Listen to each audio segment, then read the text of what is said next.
Novel Navigator. Chapter 61, The New World. A tense atmosphere descended over the area as everyone waited for the final results of the tutorial. Ron took a glance at the piece of paper and said, Dujam Paris, score, D. Jenny Ryana, score, E. Bako Matt, score, D. Julian Cai, score, C. Melad. Ron continued to say the players' names. Some sighed in relief, others started weeping in sorrow and despair. Saba Maxi, score, F. How did you get that kind of score? Did you sleep through it all? Saba, the person mentioned, hung her head low in embarrassment. Agata Zandra, score, C. Seth Hardrock. Hearing his name pop out, Seth straightened his back and looked straight ahead with sweat rolling down his forehead. He was even more nervous now after hearing quite a few actually fail. Ron looked at the score and said, score, D. HAAA. Seth let out a breath of relief and closed his eyes, letting heavy emotions wash through him. Thank God, but I barely made it through. Ron then continued saying names. He started nearing the end of the list. Ramon Barnes, score, B. Humph. Ramon scoffed at his score, not feeling happy even though it was the highest score given so far. A few players threw respectful gazes. It was a very decent score since even a C-rank score seemed rare. Hannibal Murdoch, score, B. Instantly afterwards, another B rank was announced. Hannibal nodded casually, expecting it. He would have been very disappointed if he had received a C rank score. Nico Kawaguchi, score, C. Ah! Nico groaned in annoyance. Only C, damn it! You still made it through. Donald patted his friend's shoulder. It is still a good score, and you'll definitely get invited to some of the guilds. Why you rewrite? Nico nodded with a smile. It was still one of the highest scores given. Catalina Diva. Catalina moved her brown hair out of her face, revealing a smiling face. Score, D. Catalina tapped her chin and shrugged her shoulders. I'll take it. Donald Weatherson. Donald put his arms behind his back and straightened his back. He immediately attracted a lot of attention, as he was one of the top-ranking recruits. The players whispered between themselves. Donald might be getting an A rank, right? Maybe, but did he do better than Ramon, though? Score, B. Ron shouted. Donald nodded in agreement, but his brows were furrowed in confusion. I thought I did very well, but still only B rank. Just what did I need to do to achieve an A rank? The players looked surprised. Only B rank, just how hard is it to get A rank? That was a surprise, but he definitely deserves a B rank at least. Now, there's only one person left, Adam. He must be getting an A rank. He was clearly the best player out of all of us. Ramon, Hannibal, Donald, and Nico all turned their attention to Adam. He was sitting on the steps of the porch, looking calm and collected. It was unclear what he was thinking about. They all agreed that Adam was the best one out of all of them. And the last one, Adam Palestar. Ron looked at the black-haired young man and turned to the letter. And his score is... Everyone turned silent, eagerly waiting for the score to be revealed. Adam softly closed his eyes, his hands slowly clenching into fists. Ron licked his dry lips and then looked away from the letter, slowly opening his mouth. The score is... S rank. Adam's eyes swung wide open, shocked by the revelation. His calm facade crumbled to pieces. The players stayed silent, shock evident in their eyes. Just for information, before this, only 5 people had ever achieved S rank. Ron said and turned to Adam. Adam's the 6th one. That revelation made the players realize the magnitude of Adam's accomplishment.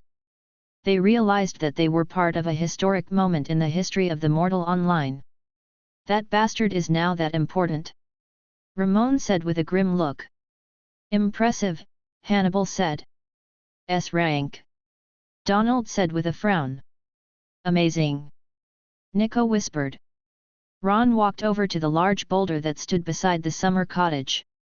He inserted the key in the lock, turned it clockwise, and opened the door.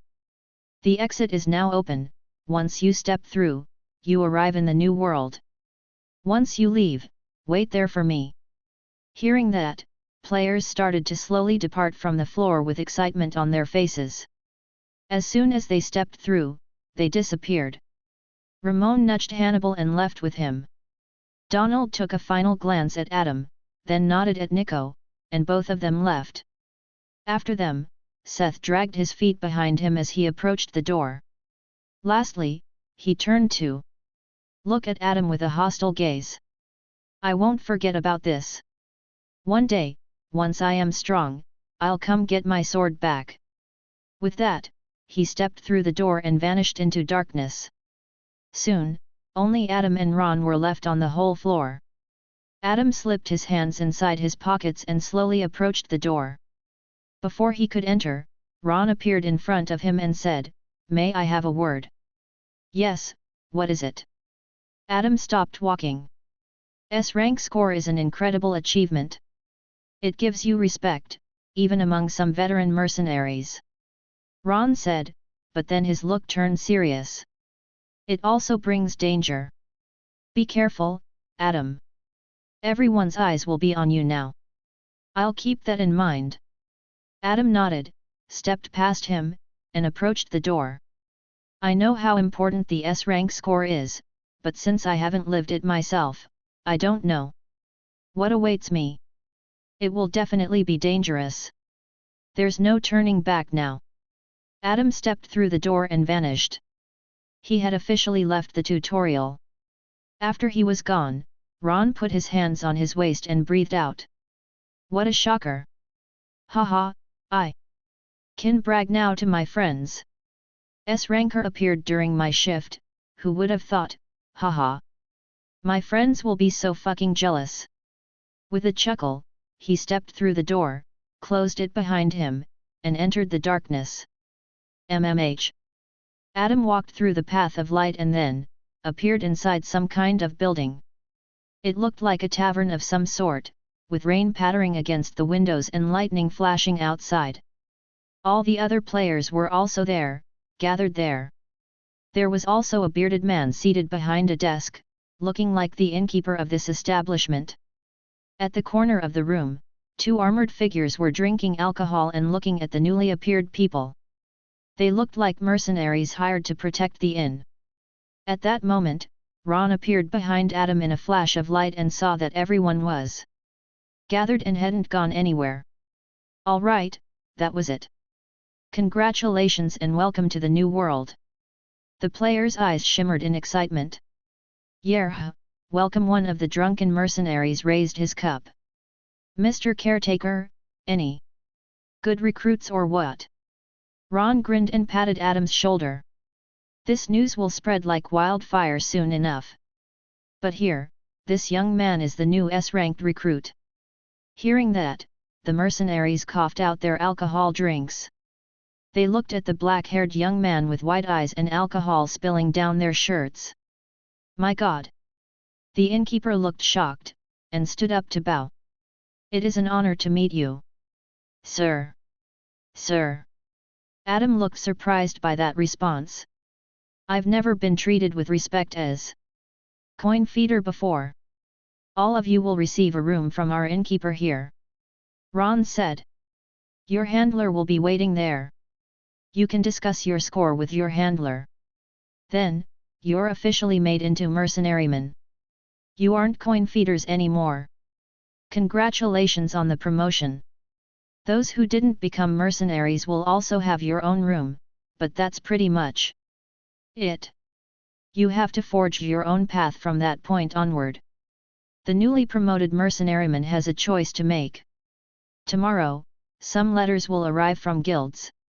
You can choose your guild then if you desire so. If not, carriages will arrive early in the morning. Each one leads to a different city, and you'll Decide where you want to go. For now, visit your handler, and after that, you may log off. It has been a long month, and I am sure most of you are eager to return to the real world. However, tomorrow morning, be here. The carriages won't be waiting for anyone. Yes, sir. The players echoed with excitement, took their keys from the innkeeper, and rushed to their rooms. Chapter 62, Second Decade. Creak. The door opened. Adam stepped through the opening and entered a normal-looking inn room. It was smaller than the one in the safe area, with one bed tucked in the corner, a plant sitting on the windowsill, and a small wooden table in the center of the room. A set of thin, lacy curtains covered the window.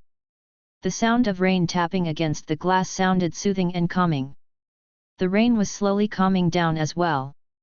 At the bed, a soft-looking woman stood up and bowed gracefully. "Welcome to the new world, Adam." "Muriel," Adam said, closed the door, and took a seat at the table. He then finally managed to relax himself and let out a satisfied smile. "Thank you. I didn't do much." Muriel humbly responded and sat on the other side of the table. "You did all the work. The Council of Mercenaries must be a bunch of hard-headed old geezers, aren't I right?" Muriel giggled and nodded. "They indeed are. Just, don't say that near anyone else. They are widely respected. I can't imagine all of them agreeing with the score."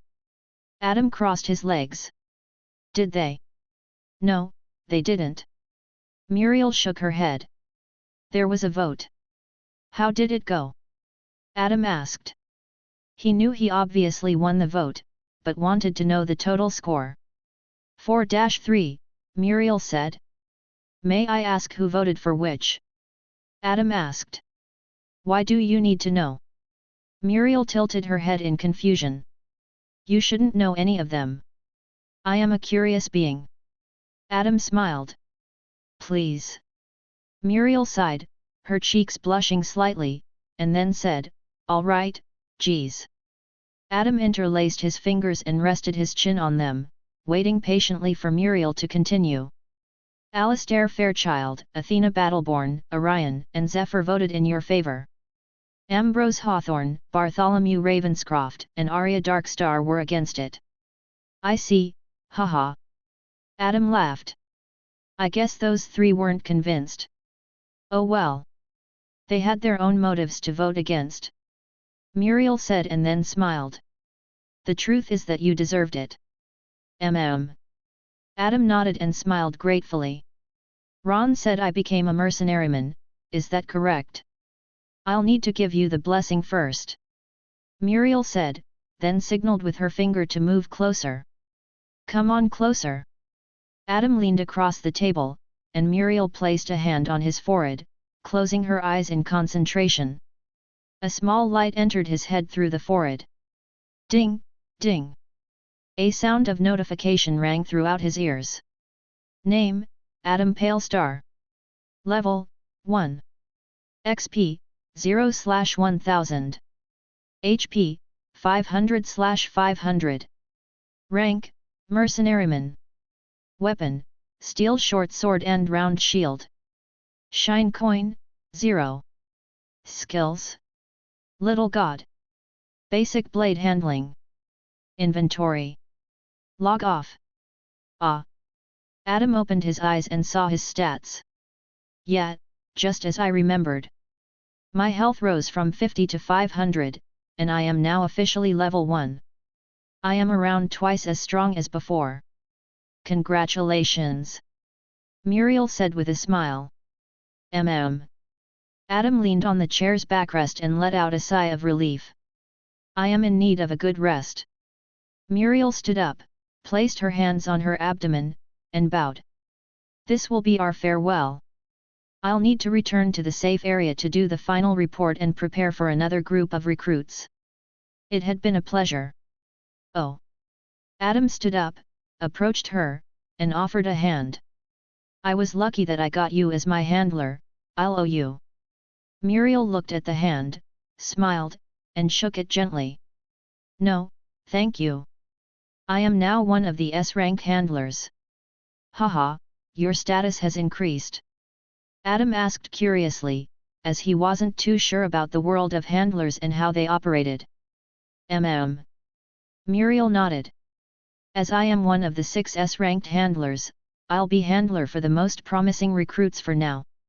I see. Adam nodded and let go of her soft hand. You deserve it. Be careful out there, the new world is full of dangers. Muriel tiptoed, planted a soft kiss on his cheek as farewell, and then left the room. As the door closed, Adam scratched his cheek and took a seat on the bed. Whew! He heaved a sigh of relief and stretched his limbs. All right, time to return. With those final words, he opened his interface and pressed the log out button for the first time ever. His avatar started to dissipate into nothingness, and soon he had disappeared from the room.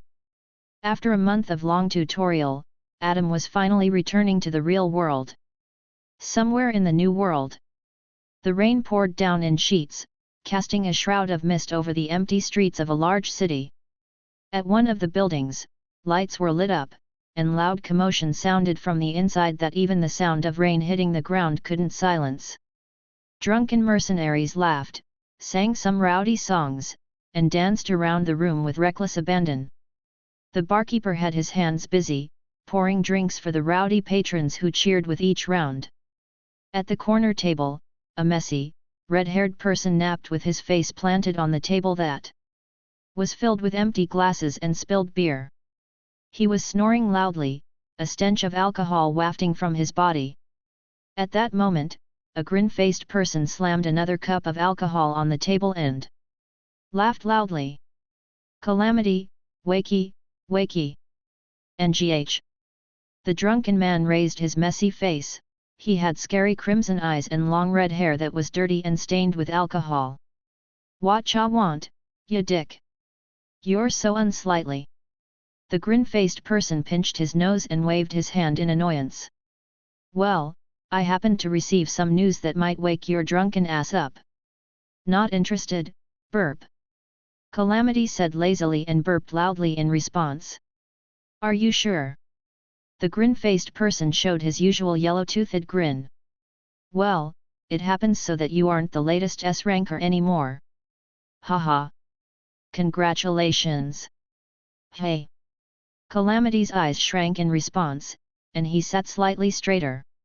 What the hell are you talking about? A new S-rank recruit just came straight from the womb of Mortal Online. The grin-faced player laughed loudly. I guess there are now 6 of you monsters out there, haha. Calamity's eyes turned cold. Who is it? Some guy called Adam Palestar. The grin-faced player responded, giggling like a child. Apparently he beat the fuck out of the tutorial's caretaker, haha. What a fucking monster. Adam Palestar. Calamity whispered coldly. All around the new world, a new name appeared on everyone's lips. Adam Palestar, the newest S-ranked recruit. First, all the associates with the 7 ancient guilds received the news. Then, the word started to slowly spread like wildfire in every corner of the new world. Wild rumors about the newest S-ranked recruit started to spread. He was apparently a 3-meter-tall monster with hands the size of basketballs. The news of his arrival was met with both excitement and fear. Excitement from weaker mercenaries and fear from those with more experience about the ongoings of the new world. His appearance could spark a guild war. It all depended on whose side he was going to join. In either way, his arrival was going to shift the power dynamic of the new world. This signaled the start of the new age. The second decade of Mortal Online started with a bang. It was a sign that everything was about to change. End of the first volume, Regression. Chapter 63, Return. Second volume, New World. Swoosh. The glass cover of the VR pod slid open smoothly, revealing a pale-faced young man with messy black hair and beautiful navy blue eyes. He blinked a few times, adjusting his eyes to the real world. With a moan, he sat up slowly and stretched his limbs, feeling the stiffness from being in the virtual world for so long. His lips were dry, and he felt parched, as if he could drink a gallon of water and still not feel satisfied. He also felt hungry, like his stomach was completely empty. The VR pod fed him, same with water, but still, if one was inside Mortal Online for too long, their body would start to suffer from the pod syndrome. Now, Adam was feeling it in full force. He felt dizzy, with a slight nausea and disorientation. It's impossible to get used to this. Adam held his head, looking uncomfortable. Even though Adam had spent most of his life inside Mortal Online, he rarely played a month straight, causing the pod syndrome. He only played that long if he was out in a dungeon. Logging out might be dangerous for his party members, as if they were attacked during the night and he wasn't there, it could spell disaster for the entire group. I don't understand how some people are living inside Mortal Online. Adam scratched the back of his head and climbed out of the VR pod. There were people called lifers who lived inside Mortal Online and barely ever logged out. Some had already been inside the game for years. If they logged out, the pod syndrome might kill them, that's why they decided to stay inside the game instead. They knew the dangers, but they enjoyed Mortal Online so much more than real life, therefore, they stopped caring about their real bodies. After climbing out of the pod, he pressed a button that closed the glass cover and sealed the interior of the pod. He then blinked a few times and looked around his room. It was surprisingly clean. Someone cleaned my room. Adam thought before chuckling. Sarah. After a few more stretches, he picked up some new clothes from the closet and left the room. He gazed downstairs, it was currently quiet. It seemed like everyone had already left for the day. Adam shrugged his shoulders, went to the bathroom, and started taking a shower. While the sound of water hitting the floor echoed throughout the room, the front door opened, and a wrinkly, sharp-eyed woman entered with a stern-looking man following right behind. Sarah perked up her ears and looked upstairs. Alice had returned from school? That's early, no. I don't see her shoes. John said as he took a glance at the shoe rack by the door. Sarah frowned and stepped up the stairs. As she reached the second floor, the bathroom door opened, and a young man stepped out, drying his hair while dressed in casual black clothing that was loose and comfortable. Ah! Sarah exclaimed, and then her face turned red in anger. Adam! Sarah! Adam turned to look at his angry, government-appointed caretaker. He already knew she had returned as he heard the front door open and close. John stepped up the stairs, saw Adam, and curiously rubbed his chin. He was quite curious about a few things. So, you like playing games, huh? Sarah angrily cracked her knuckles, her veins popping up in her forehead. You dare to trick me, huh? Adam looked at her angry face and slowly raised his hands in surrender. I am sorry. I know what I did was wrong, but I knew you wouldn't have allowed me to otherwise. Of course I wouldn't have. Sarah screamed angrily. You were there for a month. I had to hire a part-time worker as the work was too much for me to handle alone. I apologize, but I don't regret what I did. Adam said and wrapped the towel around his neck. I want to continue playing Mortal Online. Hey! Sarah exclaimed with over-exaggerated surprise. Excuse me. Does that mean you made it through the tutorial? John asked from the side. Before Adam could reply, Sarah screamed. That doesn't matter. If you want to live in this house, you'll have to play by my rules. What if I'll pay my own share of the rent? Adam asked. With what money? Sarah scoffed. Do you think I didn't know that you spent all our money on the VR pod? By playing Mortal Online, I'll earn enough to make a living. Adam said and crossed his arms. I'll pay for a third of the rent. That's your plan? Sarah laughed angrily. I didn't take you for a fool. John then said. Many younglings dream of making money via Mortal Online. It is like a dream job for many, able to make more money than they could ever imagine with playing a game and killing some monsters. However, how many actually make a decent amount of money? While the top players make billions after billions, one has to be talented enough to even make a proper living. Not only that, if you die once, you return to square one with no means of making a living. It is a double-edged sword.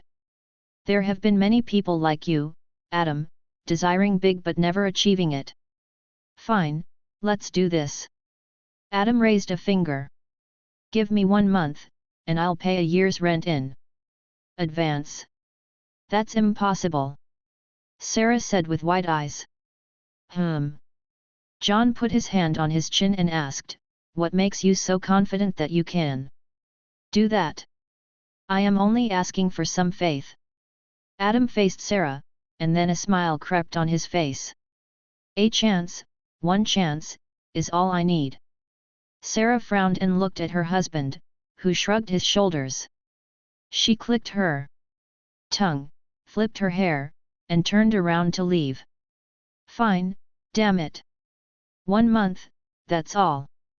Sarah shouted while walking down the stairs. If you fail, you'll work without any complaints. John Riley smiled and followed his wife downstairs. Adam put his hands on his waist, let out a sigh, and chuckled. She sure likes to act stern. I knew she wouldn't refuse. Now, I only need to make an amount of money that would only be a dream for mercenarymen. At that moment, the front door again opened, and a sweet voice sounded. I am home. A smile appeared on Adam's face, and as he stepped down the stairs, he saw the beautiful Alice taking off her shoes, dressed in her school uniform with a backpack on her back. Welcome back, Adam said as he took the final step on the stairs. Alice's eyes widened in surprise, and she turned to the stairs and dropped her backpack in shock.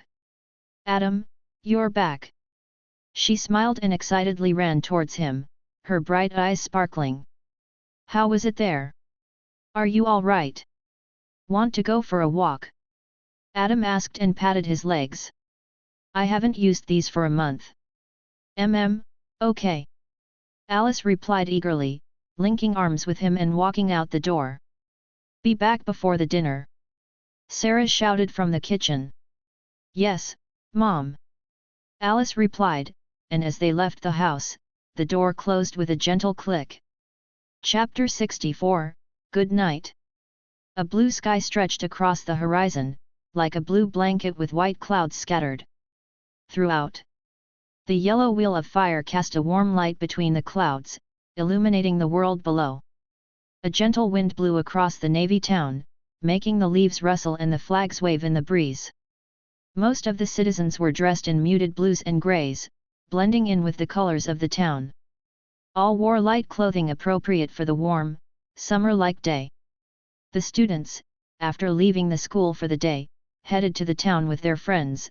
They were seen everywhere. Some hanged out in the arcade, while others wandered through the shops and cafes. On a two-way street, Alice and Adam walked side by side, ice cream cones in hand, enjoying the warm weather. Mortal Online seems like a crazy world, Alice said and licked the ice cream. A few of my classmates apparently tried, but they couldn't make it through the tutorial. Haha, yeah, it isn't wise to rush to play Mortal Online, Adam said. That's why most of those who make it through the tutorials are older than 20 years. Those who are younger usually fail the tutorial. Why's that? Alice asked curiously. Who knows? Adam shrugged his shoulders. It's just a theory, but maybe it requires a certain level of patience and maturity to succeed. Alice nodded in understanding. At that moment, they heard the sound of grunting and fighting. They turned to a 3-floor dojo building, shaped like a 3D triangle, with a sign that read Karate Dojo hanging above the entrance. Young men and women were practicing their moves inside. Those who entered seemed to be students, as they were dressed in similar colored clothing as Alice. Quite a few from my school are going to that dojo, Alice said with a slight smile. Have you ever tried it, Adam? Karate? Adam asked. Yeah. Alice giggled. Did you know that you can go there and challenge them for fun? The master of that dojo approved it as it helps them to recruit talented new students and allows their existing students to test their skills against new challengers. Should I go try? Adam asked with a smile. Alice's eyes brightened, and she then giggled. Go on, but if you lose, I don't know you. Ouch, I guess losing is out of the question. Adam handed her his ice cream cone and then stepped through the entrance with her. They saw a crowd gathered around a stage, cheering and clapping. There was already a sparring match ongoing, with two people battling each other fiercely. Most were dressed in white, with only a few exceptions scattered throughout the group who had seemed to come check it out. Also, at the stage, one of them wore casual clothing. He seemed to have come here for the same reason as Adam, to challenge the karate practitioners. He was clearly losing and struggling to keep up with his skilled opponent. After a short while, the challenger fell down on his back, defeated and exhausted. Alice, is that you? Alice and Adam turned to a handsome, blonde-haired young man who was slowly approaching them. He had a well-toned body and a confident smile on his face. He also wore the same white clothing as others, with a black belt adorning his waist. Marcus, Alice said with a slight smile.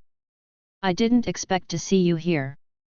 Marcus said with a clearly excited expression, but then turned to the young man beside Alice and asked, Who's this? His eyebrow jumped in curiosity, and he scanned the young man from head to toe. He didn't look impressed. His body seemed untrained and lacked muscles. This is Adam. Alice said with a blushing smile, he is living with me and my family. Oh, so he's the one. Marcus rubbed his chin and smiled. I am Alice's classmate, Marcus. Did you come here to watch? Actually, I came here to challenge. That was allowed, right? Adam asked to make sure. Oh. Marcus nodded and asked suspiciously. Any martial arts experience? A little, Adam said with a chuckle. Oh, you do? Alice looked surprised. A little, probably meaning a few minutes. Marcus scoffed inwardly.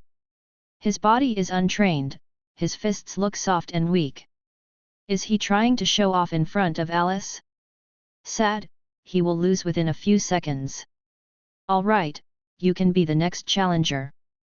Marcus said, then looked to the second floor of the dojo. I'll go have a word with the master, he'll approve you. What's your name? Adam Palestar.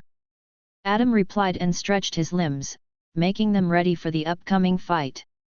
Marcus engraved the name in his mind, then bowed and headed to the second floor. Are you really ready? Alice asked, starting to feel nervous.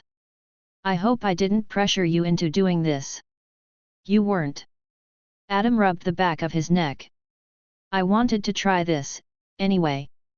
At that moment, a white-dressed person entered the stage. He had a blue belt, a clean-shaven face, and a lanky body. He was relatively tall, and he looked like another student. The challenger, Adam Palestar. A voice came from the speakers. It was a very powerful and firm voice. The crowd looked around, wondering who the challenger was, as it wasn't one of the regular challengers. Sometimes, those who were practicing different martial arts came regularly here to challenge themselves against karate practitioners. It's your turn, good luck. Alice said nervously. The ice cream cones in her hand were melting as she forgot about them completely. Thanks.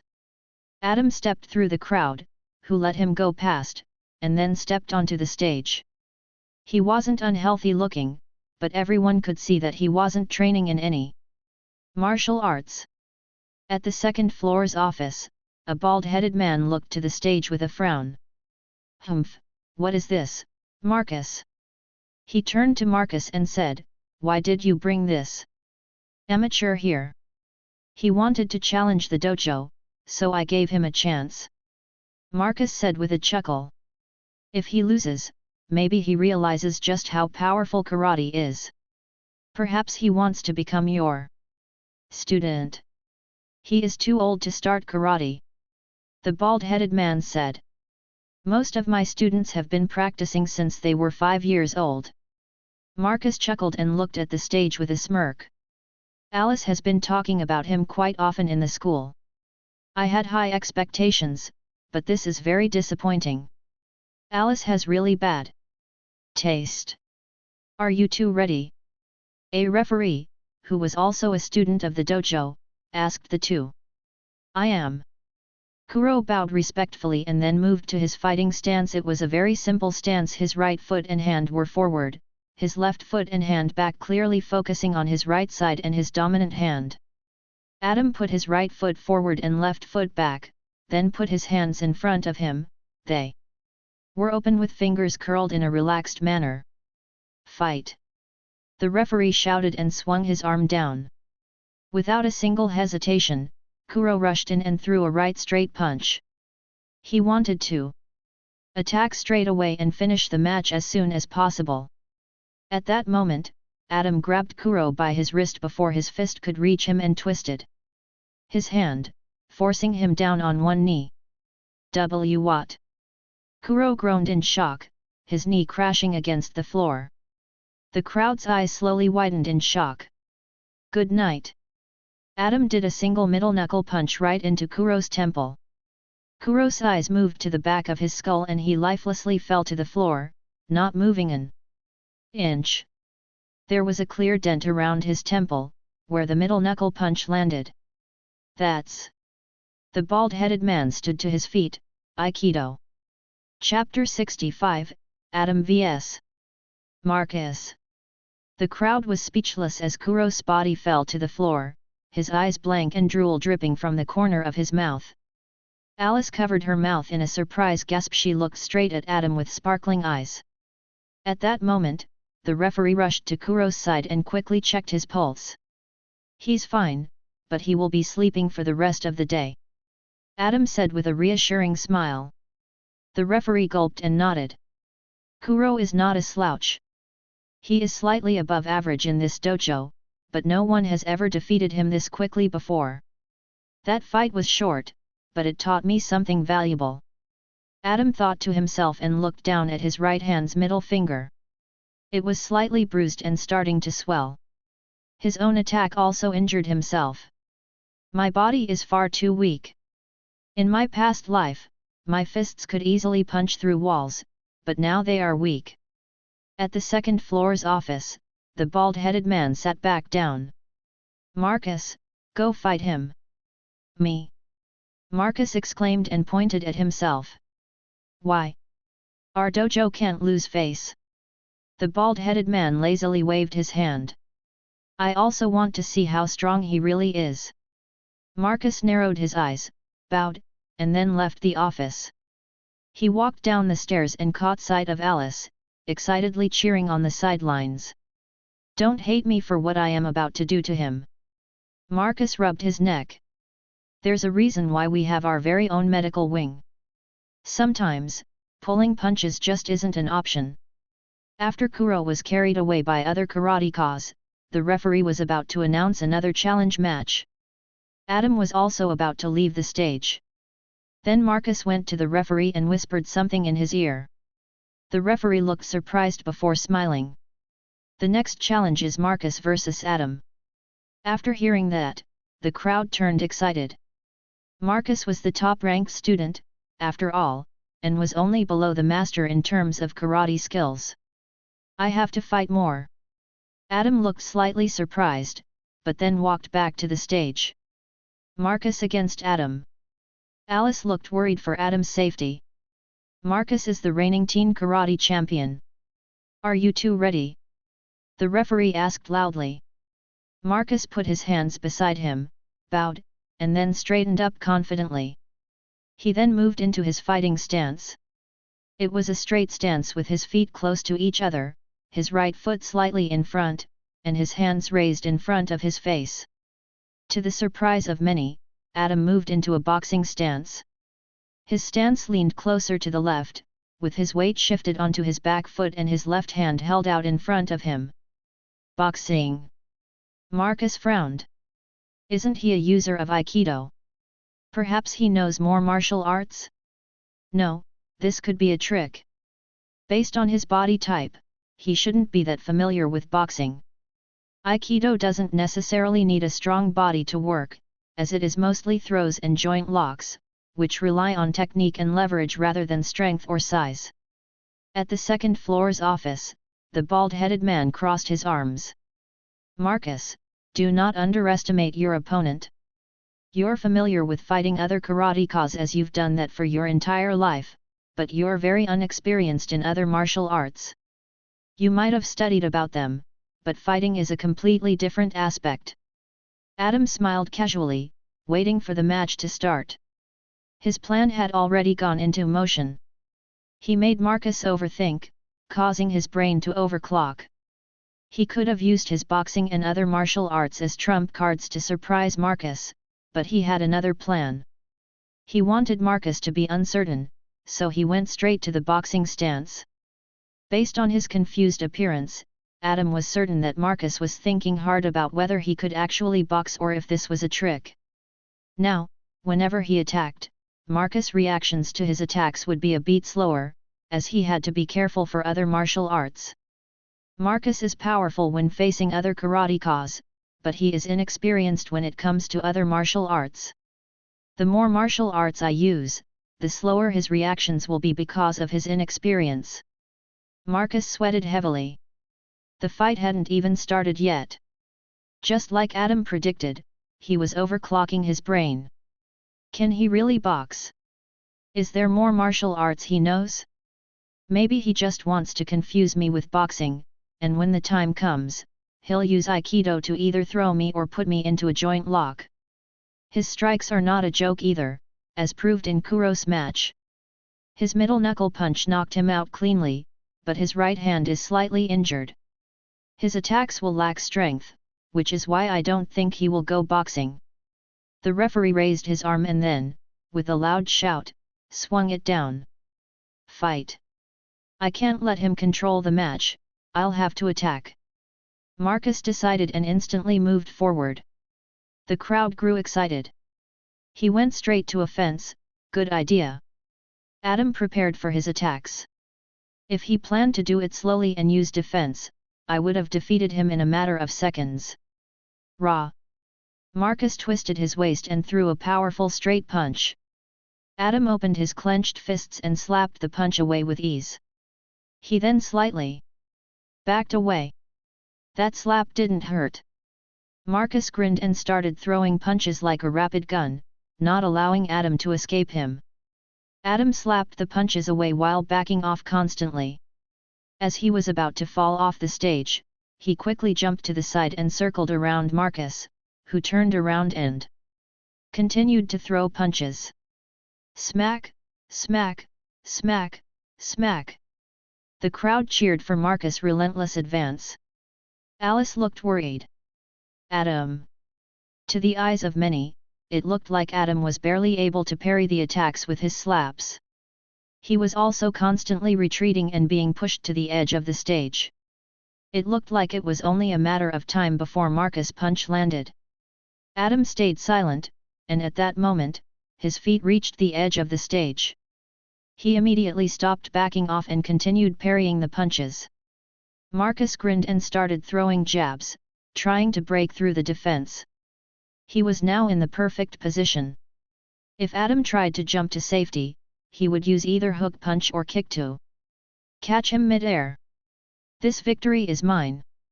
The jabs were fast and precise, almost looking invisible in the untrained eye. However, still, strangely enough, all of them were parried away. And soon, the crowd started noticing it as well. Not a single punch landed, even though Marcus had already thrown nearly 50 jabs. Why can't I break through? Marcus wondered with a sweat-ridden face, and his hands started to ache.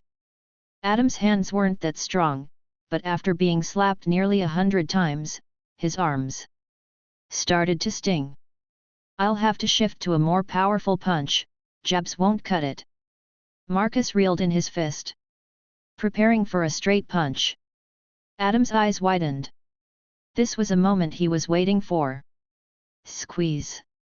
Suddenly, Adam grabbed Marcus by his wrist and twisted it, causing Marcus to let out a painful groan. Still, Marcus wasn't planning to allow him to do that. He quickly threw a hook punch from an unguarded angle and landed a direct hit on Adam's abdomen. Cough. Adam coughed in pain, but he tanked it, and then he slammed his waist against Marcus and threw him over his shoulder. Marcus' worldview turned upside down, and then he crashed back fist onto the hard floor. Thud. Chapter 66, Influence. The crowd exclaimed in shock. The strongest student, the teen karate champion, was thrown to the ground. How could you allow him to do that? The bald-headed master wondered with an ugly frown, but then he had a realization. Marcus is simply too inexperienced when fighting against opponents who use mixed martial arts. He was too focused on Adam's boxing, or was that slap boxing, causing him to completely forget the real threat Aikido. Marcus coughed a little bit of blood, and his vision turned slightly blurry. And no. He quickly threw a kick from his down position and hit Adam in the forearm, pushing him back a step. Marcus quickly flipped back to his feet, then, with a fury-filled gaze, rushed after Adam and started throwing a series of punches. Adam's expression didn't change, and he quickly slapped the punches away, but then he noticed something strange. There wasn't any strength behind those punches. Gotcha! Marcus quickly stomped over Adam's feet, stopping his retreat, and then hook punched him in the waist, causing Adam's face to contort in pain. Marcus' palm struck Adam's chest, knocking the wind out of him, then low-kicked him in the thigh and then delivered a powerful chest punch that sent Adam sprawling to the ground. Whew! Marcus stayed in his punching stance, breathing in and out. This is a might of karate. The crowd erupted in cheers, expecting the fight to be over. Ah! Alice's lips curled down in sadness. For a moment, she thought Adam would win. At that moment, Adam slowly rose back to his feet, his face sweating and his posture looking shaky. Those attacks destroyed his untrained body. Oh, how weak I truly am! Adam coughed, feeling frustrated and exhausted. This is strangely making me remember my death. At the moment of his death, Adam was clearly in his prime. He had trained for over 10 years and had become one of the strongest martial artists in the country. Yet he died to someone who was clearly weaker than him. Why? Was it because he was stabbed and lost a lot of blood? No. It was because of his state of mind. Only minutes prior, his whole life was ruined, and he had lost all hope for his life. He was also suffering from the pod syndrome as he was inside the game for about 2 months. It was an important stage of the war, and he was needed in Mortal Online, so he didn't bother logging out. Then he got stabbed and lost a lot of blood. If his strength was at its peak, he would have been able to survive. It was the same with his death in Mortal Online. If he wasn't poisoned, he would have managed to escape. What an unlucky fucker I am! Adam chuckled to himself and watched as Marcus rushed in with his punch flying in his direction. Image training. Adam took a deep breath, and at that moment, Marcus' figure disappeared. Instead, in Marcus' place, there was the masked figure who killed him. He used image training to change his opponent into an image of his killer. This is no longer a sparring match, but instead a match for my survival. Adam formed a fist. It didn't look any special, but it looked different from his usual fist. The masked figure's punch approached him. At that moment, Adam used his forearm and pushed the attacker's arm away, forcing the punch to miss his face by an inch. Immediately afterwards, the masked figure threw another punch with his left. Adam immediately blocked it with his right arm, and then he pulled his head back and slammed his forehead into the attacker's face. The masked figure stumbled backwards with his nose bleeding and his posture looking shaky. Adam low-kicked the figure's legs, causing his knees to buckle down. His legs looked bruised and swollen. At that moment, Adam hooked his arm around the figure's neck and started choking him. Without him knowing, Marcus' face had turned pale white while the crowd looked shocked. None of that seemed to matter. Adam stopped choking, then started pummeling Marcus' face with his punches. Smack, smack, smack, smack. It was relentless. After he threw his last punch, he grabbed Marcus by his loose shirt and threw him to the ground with a loud thud. It almost sounded like Marcus' back cracked. He then threw a punch, but Marcus quickly rolled to safety. His punch cracked the floor tiles beneath him, where Marcus' face had been just moments prior. This was Adam fighting when he was going for survival. Marcus quickly stood up. He was sweating and looked fearful, with most of his face bruised and bloodied. He felt like he was fighting a wild animal. This is nothing like in the competitions. Marcus fearfully thought. His eyes immediately widened in shock as Adam lunged back at him. Eek! Marcus screamed, and he crouched down in fear, trying to cover his head with his arms. Still, Adam's punch didn't stop. However, before it could land on crying Marcus, a hand appeared that caught the fist in mid-air. That's enough, the bald-headed master said as he looked at Adam with a deep look. You've won. Adam jumped from the floor and launched a high kick, but the bald-headed master caught it with his other hand and twisted his body, forcing Adam down on the ground. Adam still didn't stop and flipped himself back to his feet. He then started throwing punches. At full speed. The bald-headed master parried the punches with ease, effortlessly doing so. At that moment, the bald-headed master took a step forward and stopped Adam's advancement by slamming his foot against his knee, causing Adam to stop completely. That's enough, he shouted with a powerful voice. It seemed to work as Adam's eyes regained their focus and his body loosened up. Oh! Adam pulled back his fists slowly, realizing he had gone too far. I'm sorry, I didn't mean to lose my temper like that. That's fine, that can happen in the midst of a heated fight, the bald-headed man said. I am also sorry. Adam bowed in Marcus' direction, who was still cowering in fear.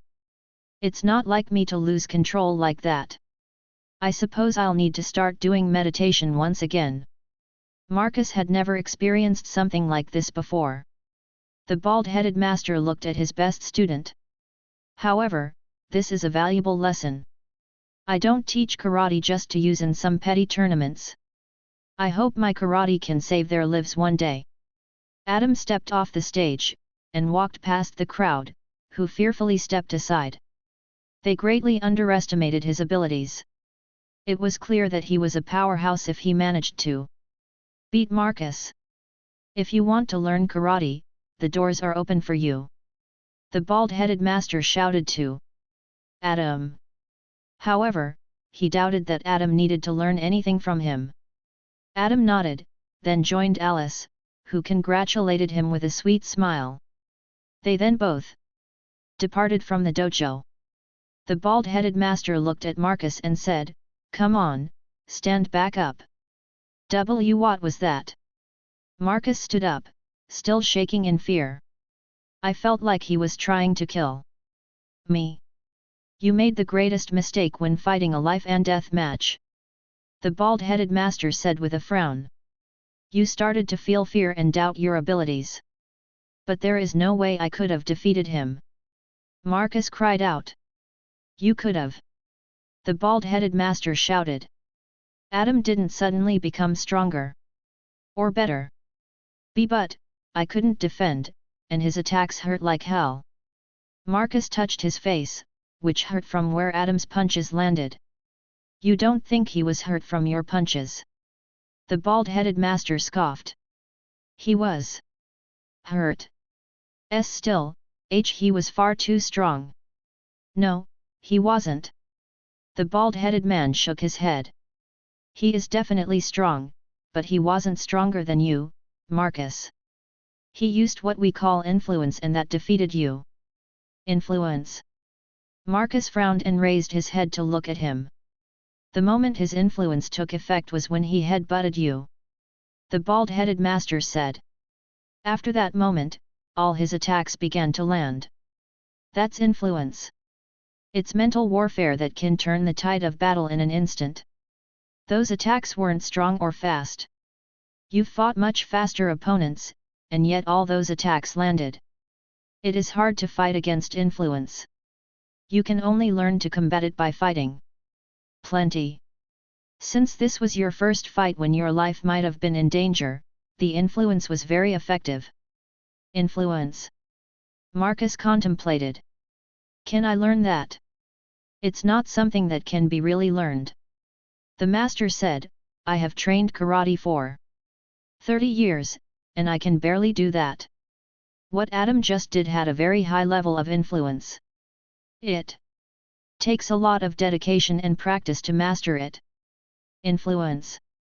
Marcus clenched his hands into fists. Chapter 67, Red Thread. I am such a fool. Adam thought to himself while walking under the blue sky. He and Alice were walking beside a river that flowed gently through Navy Town. The water was so clear that he could see the rocks on the bottom and a few fish swimming around them.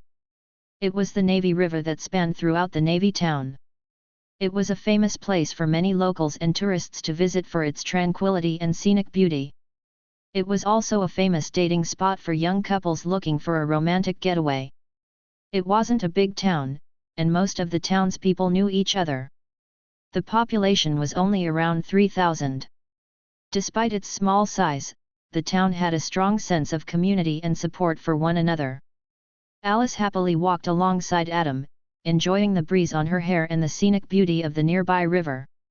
They weren't alone as townsfolk, with smiles on their faces, passed by, some crossing a small bridge to go to the other side.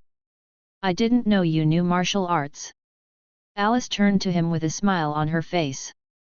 Are you hiding something from me? Adam was shaken off his thoughts and chuckled. I know a little bit. You defeated the teen karate champion. Alice put her hands behind her and hopped playfully. That's not a small achievement. I am older than him, which played a role. Adam said. If he was the same age, I would have tasted dirt, that's the truth. MMH. Alice suspiciously narrowed her eyes. Is that so? Adam shrugged his shoulders. If he was better at shrugging off the influence, I would have lost. I lost control, like a goddamn fool. I had used image training many times before and hadn't lost control like this before. It seems like it isn't only my physique that has changed since my regression. My mental state as well. I can't allow that to happen anymore. When I meet Calamity and my old friends, I can't afford to lose my composure. It could cause my death. You should participate in some of those martial arts tournaments. Alice said with a smile. Not really interested, honestly. Adam said. I'll return to Mortal Online tomorrow. I'll need to start making money. Oh, how long will you be gone again? Alice asked, her mood slightly dipping down. I don't know, but it won't be as long as last time. Adam replied. Okay. Alice nodded and forced a smile, trying to hide her disappointment. Tomorrow, I'll travel to my next destination. Adam thought to himself. Which will it be? Dunwatch, Ebon Reach, Driftwood, New Karma, or Imperium City? The night fell over Navy Town, creating a beautiful scene of starlights reflecting off the river. In the kind fourth residence, the lights had all been turned off, and most of the residents had already gone to sleep. However, in one room, there was a small light coming from a bedside lamp on the desk. A computer screen illuminated the face of a young man browsing the internet. Adam moved his hands to the keyboard, typed something quickly, and then pressed enter. A classified website popped up, asking for his card. He then brought out his VR card. It had his name, age, and current location. It was the only way to enter this classified website. He then inserted the card into the computer and saw the website open up. Clearance level, Mercenaryman. This website was Mortal Online's forums, a highly classified website at the depths of the dark web. Only mercenaries were allowed to go there, otherwise, it was impossible. With mercenaryman clearance level, there's not much I can find, but I'll need to find one thing. He grabbed the mouse and used his middle finger to scroll down the page. After some time, he found what he was looking for. Red thread. Adam double-clicked on the post and began reading it slowly and carefully. The post was talking about a place called Red Thread. It was a place located in a city called Ivycrest. It was a 2-hour trip away from Navy Town. Red Thread was basically an underground world of criminals and illicit activities. It was also where mercenaries from Mortal Online gathered and hired other world killers, and it was a place where one also purchased and sold Mortal Online items with real currency. This was a place where Calamity most likely hired someone to kill me. Adam thought to himself.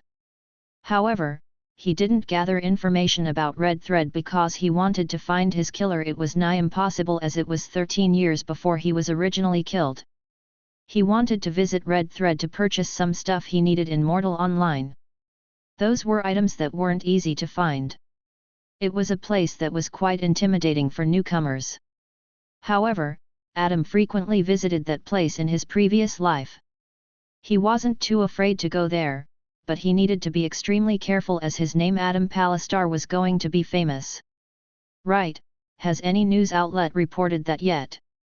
Adam clicked away from the forums and went to the first news website that popped up in his mind.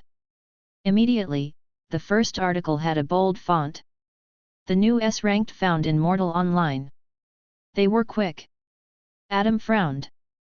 It was common for all news outlets to share information about the ongoing events of Mortal Online with the outside world, as most outsiders were unable to enter the game as most of them died during the tutorial.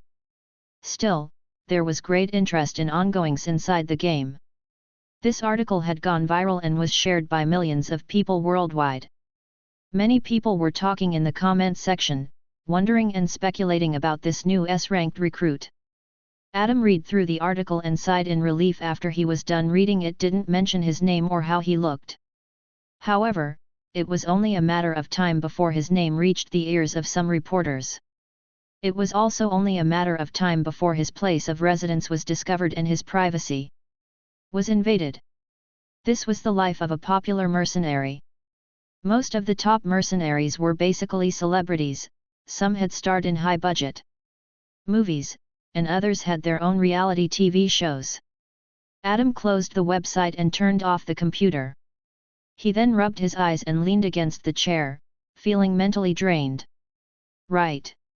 I haven't had time to properly think about my current life. My regression. Am I in heaven or hell? Maybe somewhere between. Maybe everyone who dies returns to the past, creating trillions of different timelines in a never-ending cycle of existence. Or maybe only people with great regrets, like me. I don't know, but I also don't plan on caring. I'll do everything I can with my second chance.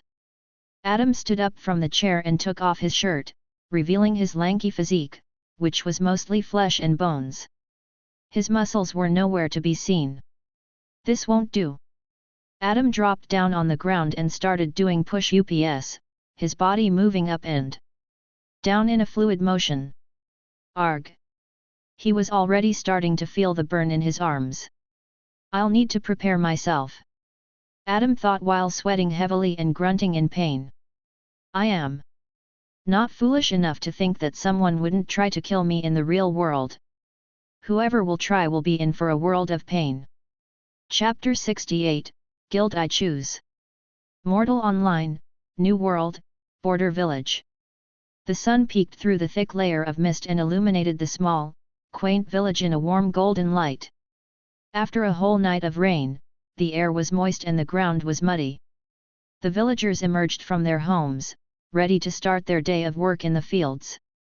The winter had passed only a month ago, the temperature was still cool in the early mornings, and it was currently raining season, causing mist to rise over the land. At this moment, several horse-drawn carriages emerged from the fog, stopping in front of a 3-story inn. The drivers wore thin-clothed cloaks, the hoods were pulled up over their heads, concealing their faces from view. Inside the inn, the players were gathered around small tables, eating their breakfasts. Most of them were sleepy and exhausted. It was quite early in the morning, after all. Seth was the only one who looked relatively ready for the day. He went to sleep early, as his excited parents told him to. His parents and brother were very excited about him becoming a mercenary and didn't want him to be tired for his first day in New World. At that moment, footsteps came from the stairs, and Adam arrived with a calm look on his face. He didn't look tired, even though he didn't sleep at all. For the whole night, he exercised.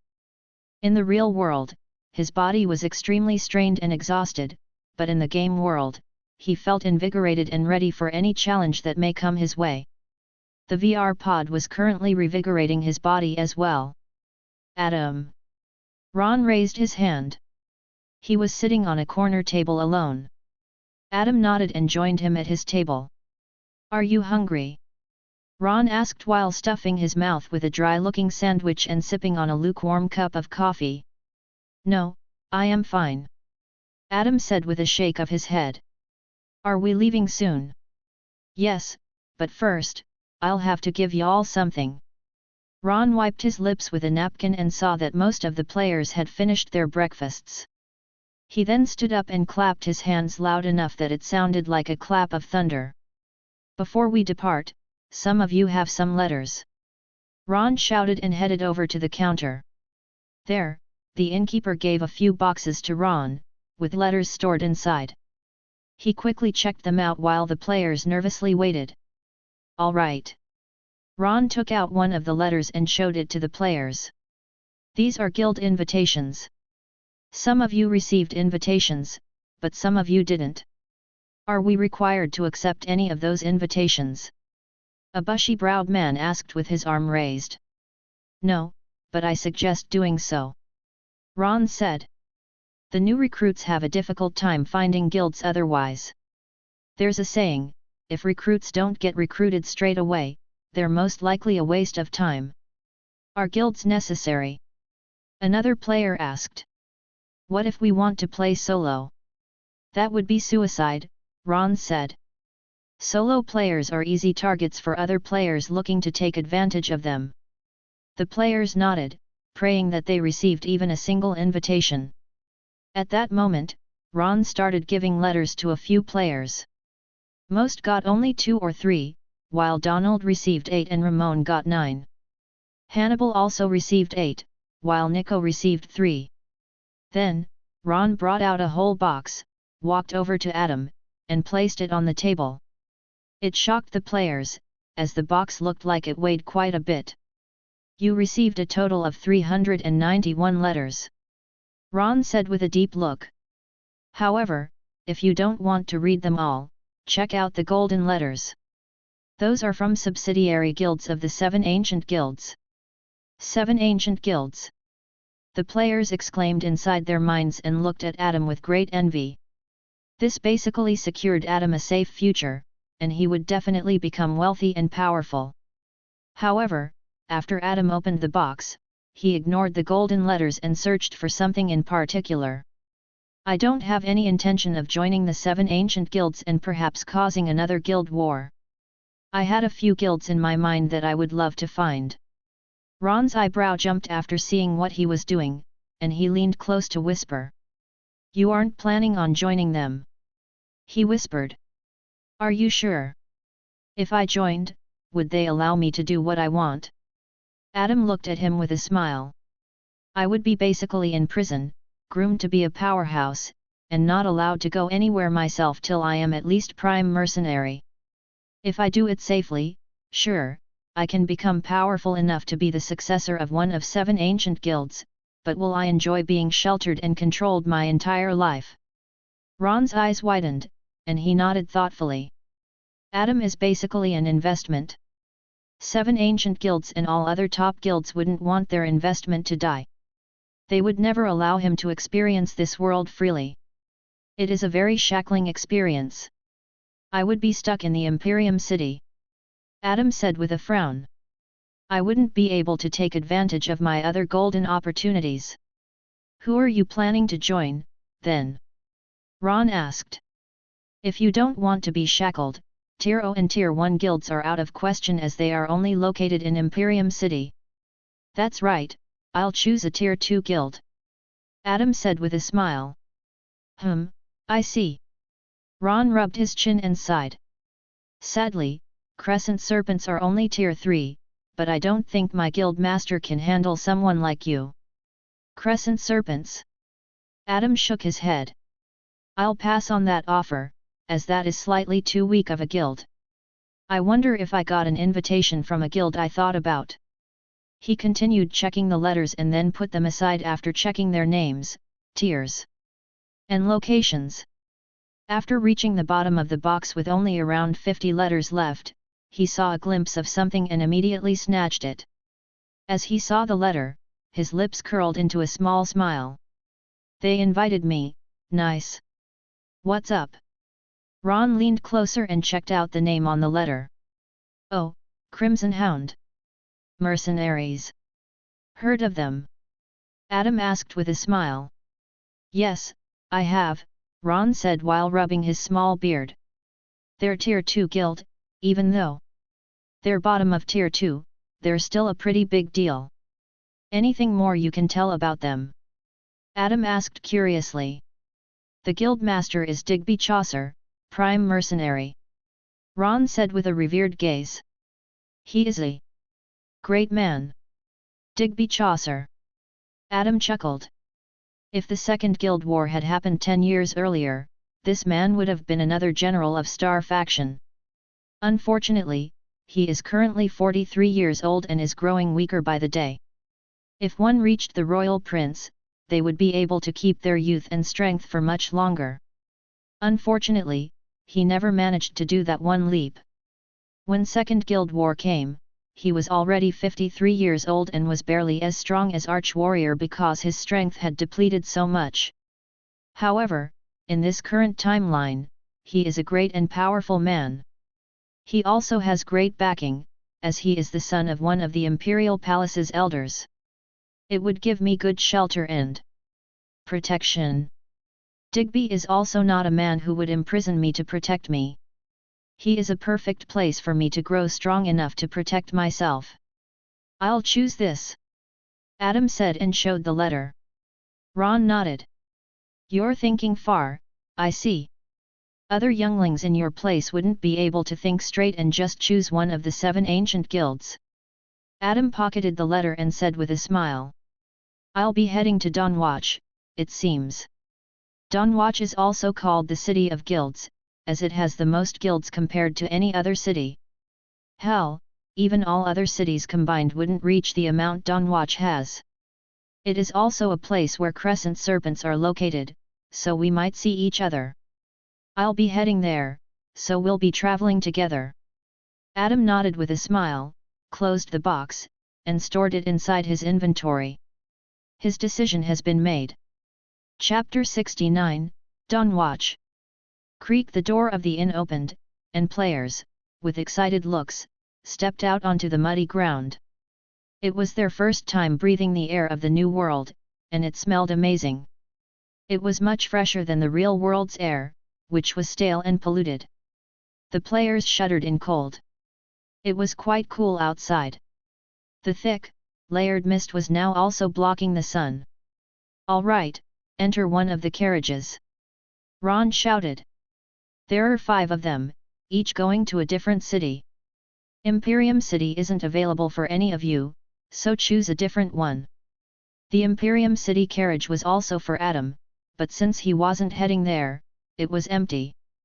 The players looked at the carriages, each with a different name engraved on the side. Those who had already chosen their guilds knew where to head, but those who didn't get any letters were confused. Those who didn't become mercenaries watched from indoors as the players discussed which carriage to enter. They looked envious and sad. Some of them even pressed their faces against the glass, longing to join in on the adventure. They didn't have enough money to pay for the carriage trip, so they were stuck in this border village. Ah, look! A player pointed to the east. Everyone turned to look, and to their amazement, they saw a faraway wall reaching towards the sky. It was enormous, and it looked like it was extremely far away but also close at the same time. That's the wall, Ron said. It protects us from the horrors of the wasteland. Excuse me. Seth nudged Ron's shirt and asked, since I didn't get any letters, what am I exactly supposed to do now? There are mercenary guilds in every city. Ron looked at him and said sternly. Your only choice is to beg for one of the guilds to let you in. I suggest asking from tier 4 guilds, they're mostly quantity over quality, maybe they'll let you join. Ah, I see. Seth said, scratching his arm as he didn't know what to do. While he became a mercenary, being a deranked recruit made him undesired. He was basically at the bottom, even compared to other mercenarymen. All right, choose one of the carriages. We'll leave in 10 minutes. Ron shouted and entered Donwatch's carriage. There, several players were already seated, chatting and joking around. At the back of the carriage, Adam was sitting alone, staring at the wall with a somber expression on his face. Ron sat beside him and also kept his mouth shut. Outside the carriage, Donald stepped to Ebenreach's carriage while Ramon and Hannibal entered New Karma's. Lastly, Seth took a leap of faith and entered Driftwood's carriage. After 10 minutes, all of the players had chosen their carriages, and then the horses started neighing and began pulling the carriages down the muddy roads. They soon departed from Border Village and entered a dirt road. Soon, all carriages began heading in different directions. They soon disappeared from each other's sight. Beyond the veil of mist, amidst vast fields of wheat and golden barley, stood a city enclosed by towering stone walls and majestic spires. This was Donwatch, widely known as the City of Guilds.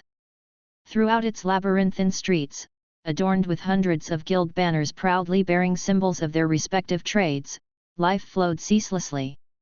The city lay in the shadow of a colossal mountain, its peak shrouded in clouds, serving as both a guardian and a gateway to the enigmatic dungeon below. Amidst the cobblestone pathways, a diverse tapestry of armored mercenaries, diligent tradesmen, and bustling city dwellers pursued their daily endeavors. At the heart of Donwatch, amidst a forest of guild edifices, the grandeur of the mercenary guild reigned supreme, its halls teeming with countless warriors. The bustling market hub, with its myriad roadside stalls and itinerant merchants, thrived as the epicenter of commerce and trade. Yet, amid the vibrant hustle and bustle, sporadic clashes erupted in certain alleys, as mercenaries vied for dominance and territorial control, the echoes of clashing blades and fervent battle cries filling the air. In more serene corners of the city, number of martial arts academies flourished, each imparting unique combat techniques and self-fashioned styles. Nestled near the heart of Donwatch, a resplendent villa of crimson brick commanded attention, its sprawling grounds housing a modest dojo for training amidst its spacious interiors. Within, formidable mercenaries, draped in crimson cloaks and gleaming armor, walked about. Amidst the symphony of combat and instruction, a retinue of servants, both originals and players who had failed in their initial tutorial, attended to their duties with diligence. They tended to the needs of the mercenaries, ensuring the villa remained pristine and well provisioned. At the villa's gate, a banner unfurled in the breeze, bearing the emblem of a crimson-furred hound. Currently, at the top floor of the villa, in a cozy-looking office, a red-haired man with a scary, scar-ridden face sat behind a large wooden desk. He looked distracted, hearing the neighing of horses and the laughter of his men outside. The man looked up at his paperwork, his eyes narrowing in suspicion at the sound of footsteps approaching his office. "Knock, knock. Come in," Digby said, his fingers pinching his glabella. The door opened, and a pleasant-faced woman entered, dressed in tight body armor with a red cloak fluttering behind her. She had brownish hair, tied in a ponytail, and red lipstick glistening on her lips. "Valera, what is it?" Digby asked and looked at the paperwork on his desk, feeling like his headache was about to return. We heard reports. Valera said with her sweet voice. Our worries about the next guild war might not happen, after all. Oh. Digby leaned on his chair, allowing her to continue. The new S-ranked recruit, Adam Palestar, didn't go to the Imperium City, after all. If he had joined one of the 7 ancient guilds' subsidiary guilds, that might have caused problems for all of us. Oh, that's surprising. Digby said in surprise, but he still looked stoic. Where's he heading? Then. He is apparently coming here, to Dawnwatch. Valera said with a serious look. He is supposed to arrive within the next hour. Here. Digby narrowed his eyes and interlocked his fingers. That's interesting. I wonder who he is planning to join. If he joins our enemies, the Amarin brothers, what will we do? Valera asked. Haha, Digby laughed. You're always thinking about the worst outcome, Valera. There are hundreds of guilds here. Valera pouted, blushed slightly, and said, You're way too carefree, Digby. You know, the Amarin brothers will attack us as soon as they have the upper hand.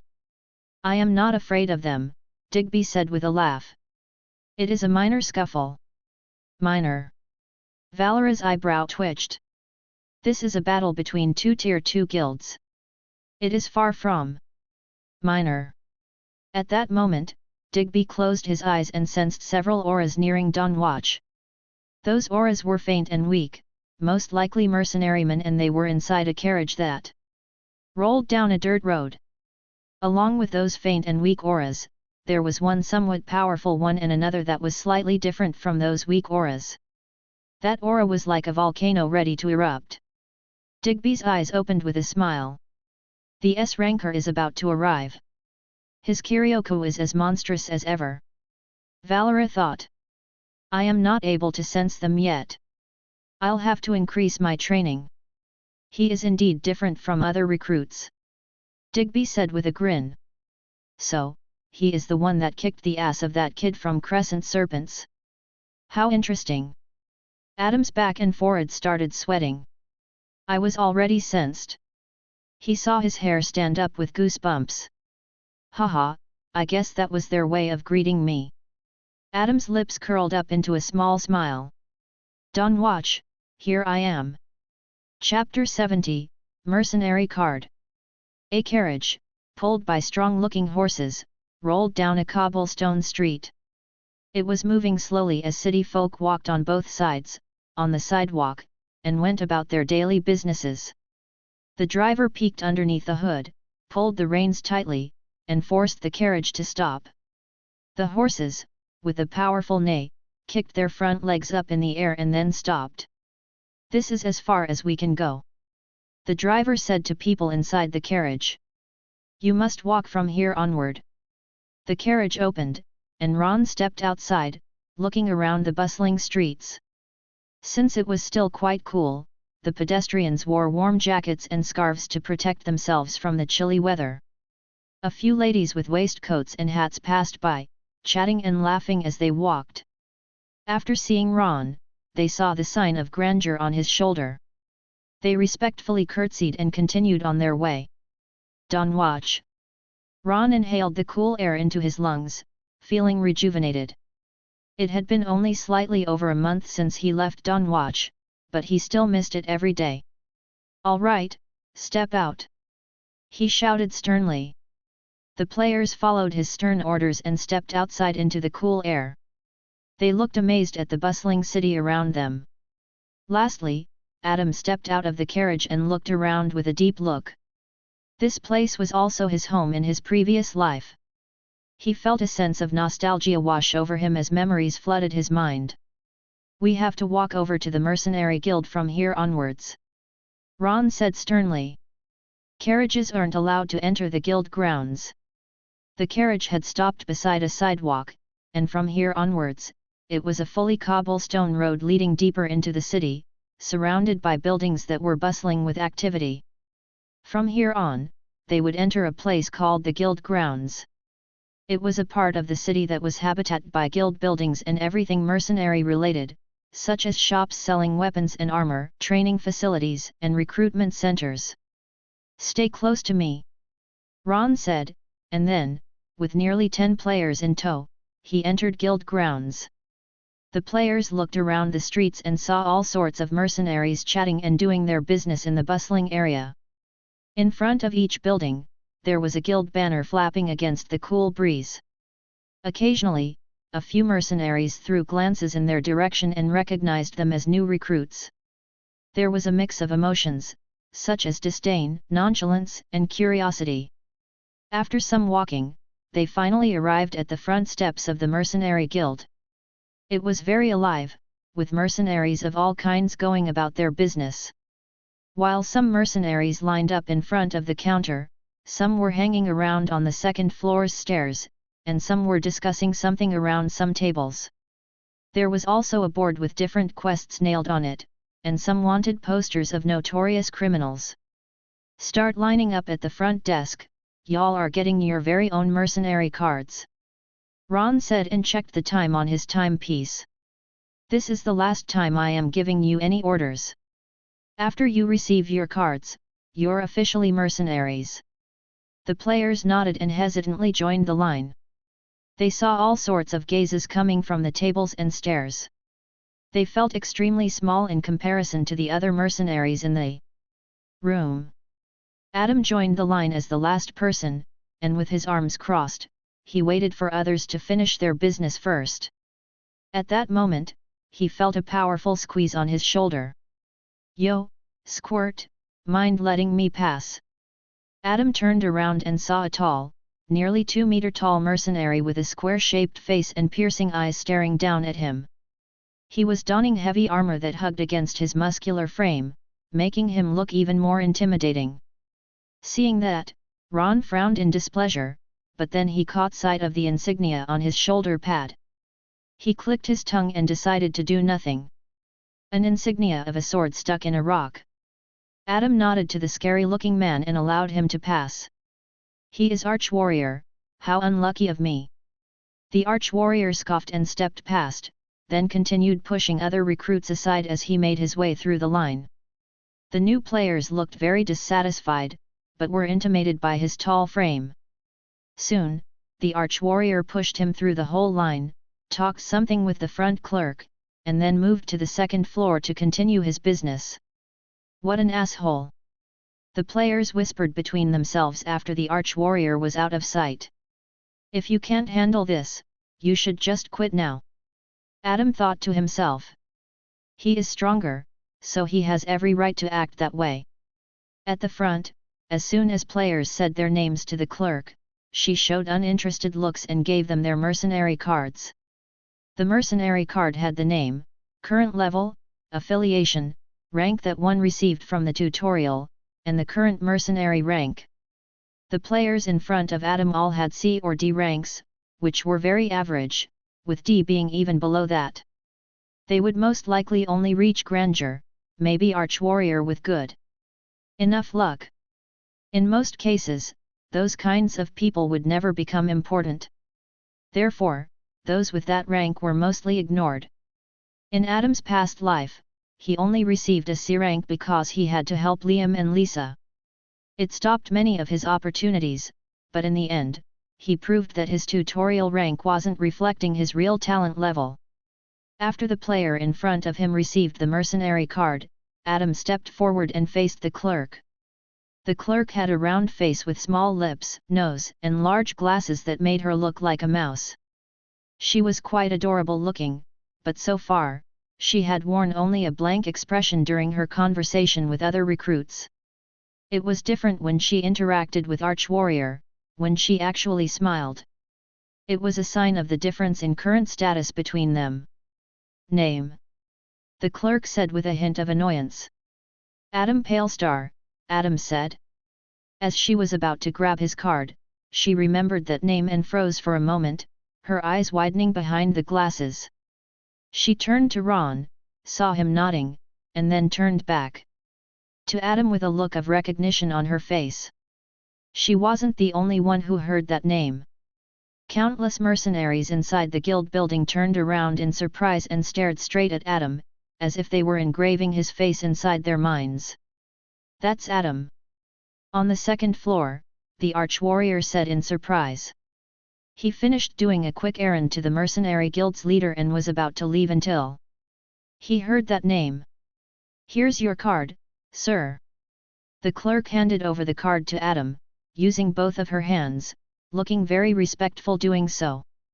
She felt quite weird to act respectfully toward someone who was only mercenaryman rank, but S-rankers were special. They were all monsters in their own right. This one had already done some incredible achievements, such as defeating Grandeur while only being coin feeder. That was unheard of. Adam checked out the card and chuckled. Name, Adam Palestar. Level, 1. Affiliation, none. Recruit, S. Rank, mercenaryman.